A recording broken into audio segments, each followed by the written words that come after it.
بسم الله نحمده ونصلي ونسلم على رسوله الكريم. We've been talking about the wives of the Prophet, or Ummahat al-Mu'mineen, the mothers of the believers.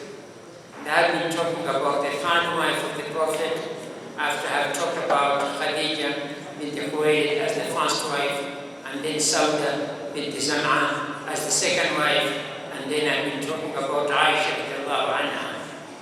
I think today, because of the collection, I've been told just to talk of about just 5 minutes. Therefore, I will not go into the hadith al-Ifk, which I started yesterday, because that hadith is a bit long. Might as well try to finish it at other time.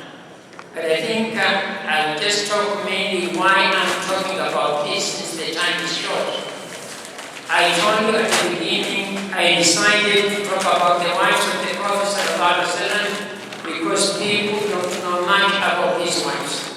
People don't know much about the Sahabiyat, and they know much about the Sahaba. And in this mosque, a year ago, I talked about Al-Ashara al-Mubashiruna bil-Jannah.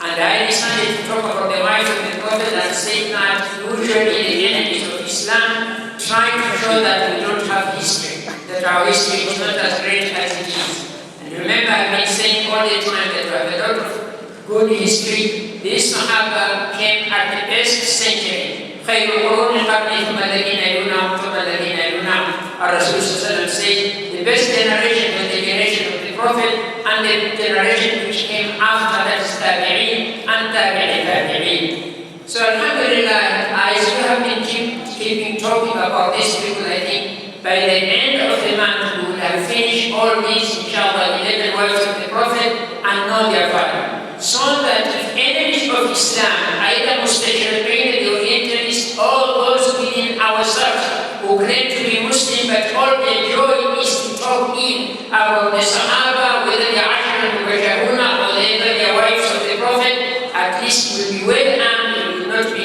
influenced by such people. So I think there's an announcement I've been told also to make before we start our program of today, and that was there are people here who come and do itikaf, and as we know it is sunnah to do itikaf at any time, and it is much more recommended in the last 10 days of Shahr Ramadan, and the Rasul used to do the itikaf with his wives. But we need to have discipline, and we need to keep the regulations and the sanctity of the mosque. So please, the management is asking you to care about the mosque just like the way you care when you do things in your house, and much more than that. Whether the place you're sleeping, the place you're eating, the place you're doing anything, to keep an order, please, and follow the instruction so that we do our things in harmony. And Islam teaches us discipline in everything.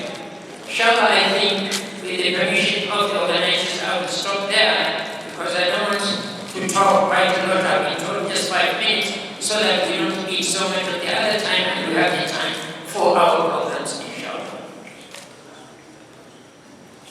So we need some guidance.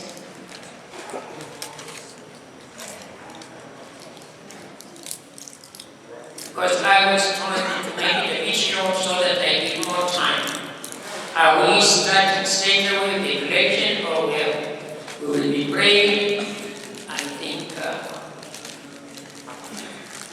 sorry, after Aisha. So I continue. Well, yes.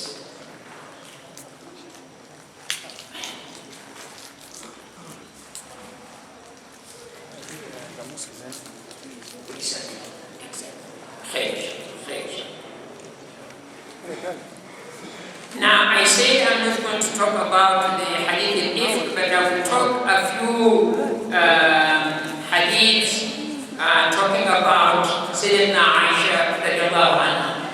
If we go back to the Ifk, yesterday I said that Aisha radiallahu anha was with the Rasul in the Battle of Mustalik. The Battle of Mustalik happened in Sha'ban in the 6th year. And there was a fitna that somebody from Ansar was about to find somebody from Muhajirin, and each one of them said, Ya Ma'ashar about to break up. And the Rasulullah when he heard about that, he said, أبدعوى الجاهلية وأنا بين أظهركم دعوها فإنها ممتنة. Are you calling one another this da'wah al-qabaliyya of the tribes, and I am with you? Leave it, it stinks. It's just like a dead body, it stinks. So then he ordered the army to move immediately to Medina. As that happened, I said yesterday, Aisha went to help herself and lost her necklace. As she came back and realized that she has lost it, she spent quite a bit of time. By the time actually the army had already left and the whole day the cortege, which actually is kept on the camel, was taken, the people thinking Aisha is in that. Aisha, when she realized that the army has already gone and they missed the gate, then she said, I will stay here, and once they miss me, they will come back. Now, when she stayed, she was overtaken by the sleep, and by the time she woke up, it was in the morning. And it was in the morning where Safwan ibn Mu'attal is the one who saw the wife of the Prophet and said, Inna lillahi wa inna ilayhi raji'un.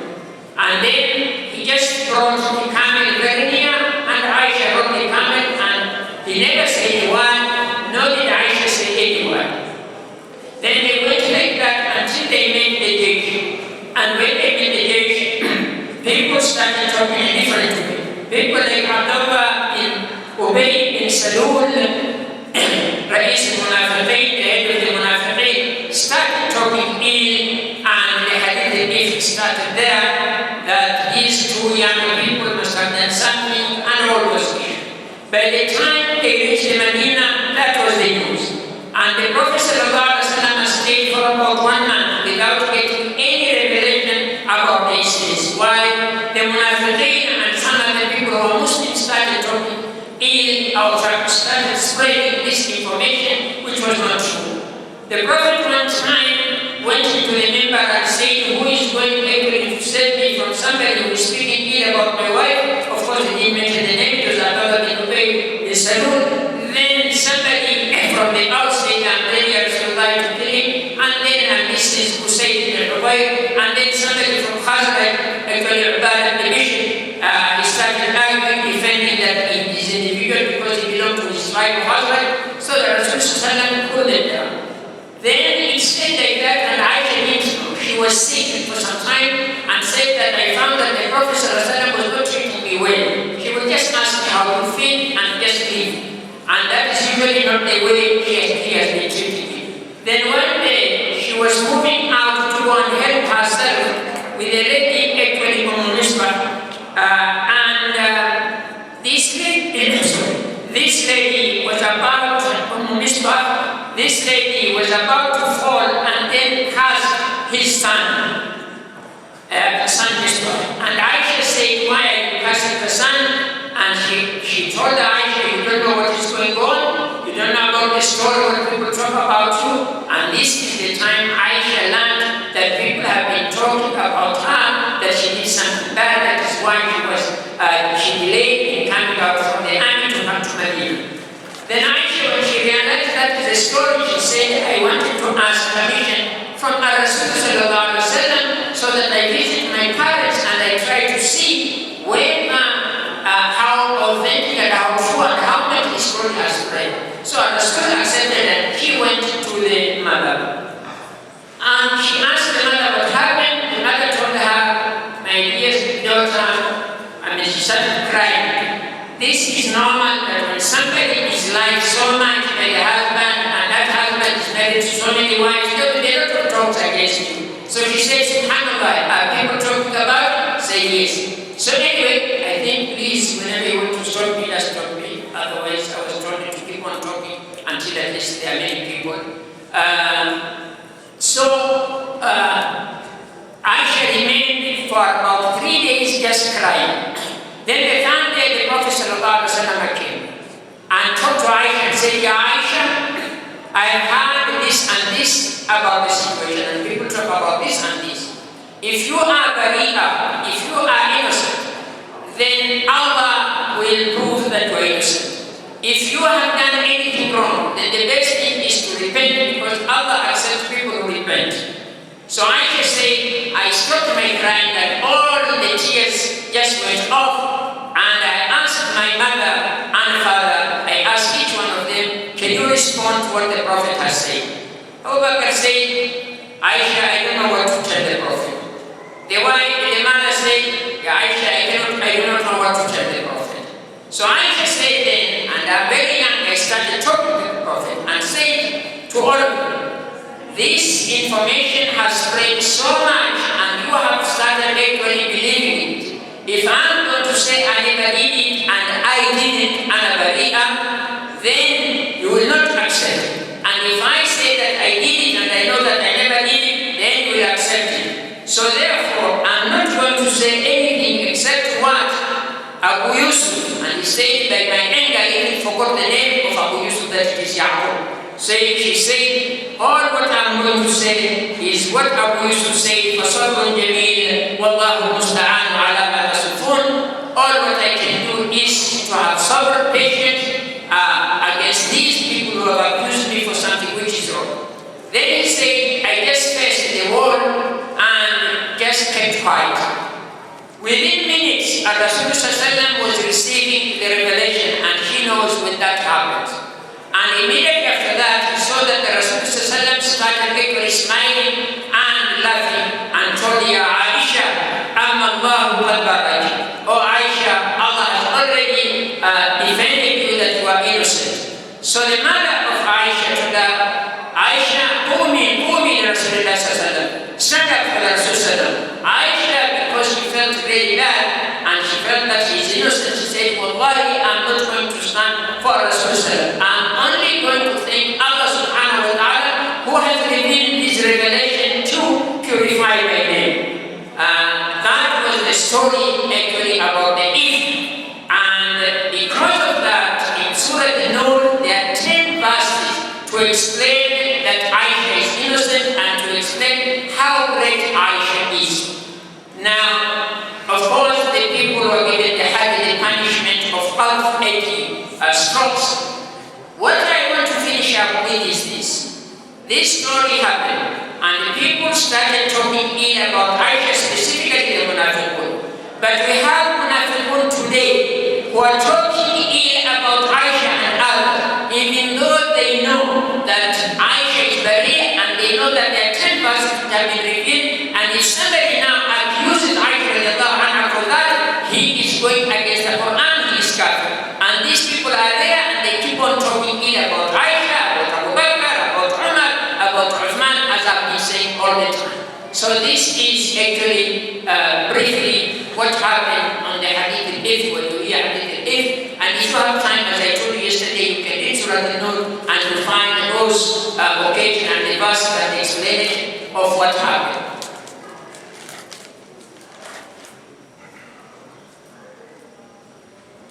Well, we may continue for another 5 minutes or so.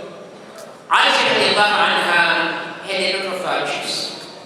She was very generous in giving out in charity. One time we have been told Muawiyah brought to her about 100,000 dirham. And she sat there and she was fasting and distributed all of that.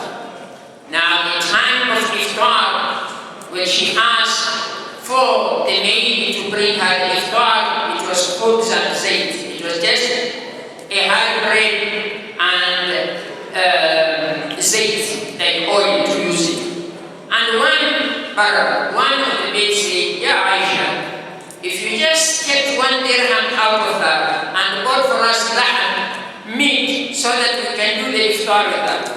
She said, if you told me during the time I was distributing, I would have done that. And Aisha was very generous, as everybody says. But why shouldn't she be generous? She inherited this thing at least from 2 people, and I will give 2 examples. One is from her father, who is Abu Bakr. Her father, Abu Bakr, we know, and this is the right occasion for what we are doing today. During the battle of Tabuk, in the 9th year of the Hijrah, Rasulullah he was collecting, like Harambee, collecting money to enable the army to go and fight the Romans, Abu Bakr brought in something and Rasul asked him, how much have you left with your family? He said, I left Allah and His Messenger. So this is the father of Aisha. She must have learned to be that generous. And then she learned from the Prophet who, as you know, Aisha joined the Prophet and became the wife when she was very young, about 9 years, and stayed with the Prophet until the death of the Prophet. And the Prophet one day, somebody brought a present of a sheep or a goat, slaughtered. And Aisha was to distribute. And when the Prophet came back, when he went out with the full goat, asked what is left. And Aisha said, everything we have given it out except a dirham. And she left it for Rasulullah the hand because she knows Rasulullah like the meat of dirham. And then Rasulullah was the response. He said, then everything actually, she said everything is remaining except that dirham. Because everything is kept for us in the day of judgment, except the dirham which we are going to eat it. So definitely she was very generous. If we have time, we will talk more about that. But I think my time is almost over. We will stop there and pray Aisha. And after Aisha, as we said the last 2 days, it will be the issue of the collection. And we ask inshallah to be a bit quick so that we do it very fast and do it generously so that we get a lot of money and then continue with our tarawih. Come. Well, I don't know how to get the instructions, I think we should pray Aisha.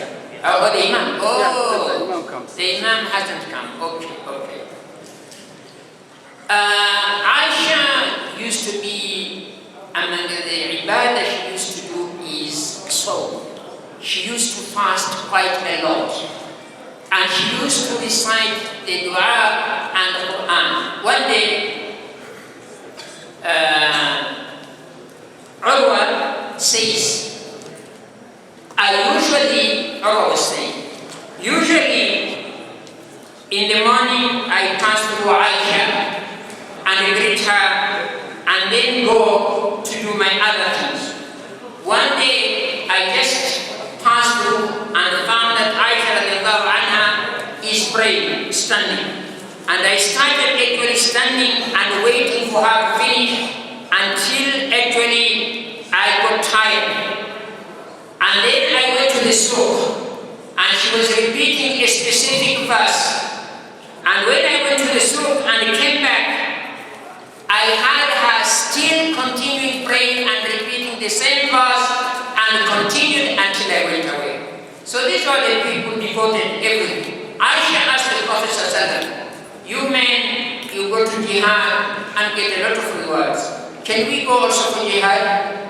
Rasul replied to her and said, your jihad is Hajj Mabrur, is like a jihad for you. In spite of that, she used to go quite a number of times to various types of jihad, including the battle of Uhud. She was there trying to cure people who were sick. And in other battles, in the battle of Khandaq, she was doing the same. And in the battle of Mustalik, as I said, she was also there. And in other battles. So these are the people, my dear brothers and sisters, who excel in everything, in all the type of ibadah, in the infaq, in the salah, very long salah. And why shouldn't she really have a very long salah? When you remember, I mentioned that Rasul one time was praying, and Abdullah bin Rasul followed him in diving, and Rasul didn't know anybody is following him. And Rasul started actually praying and reciting Surah Al-Fatiha, then praying and reciting Surah Al-Baqarah. And Abdullah bin Rasul didn't think he would stop at any one time, and then started reciting Surah Al-Nisa, all of it,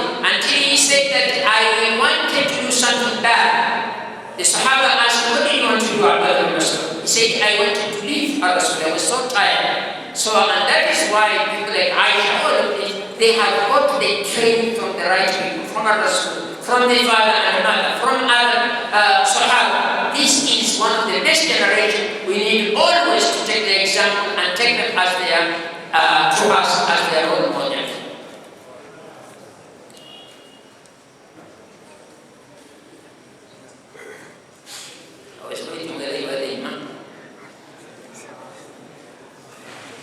He said, okay, then we'll stop there because I think we should start praying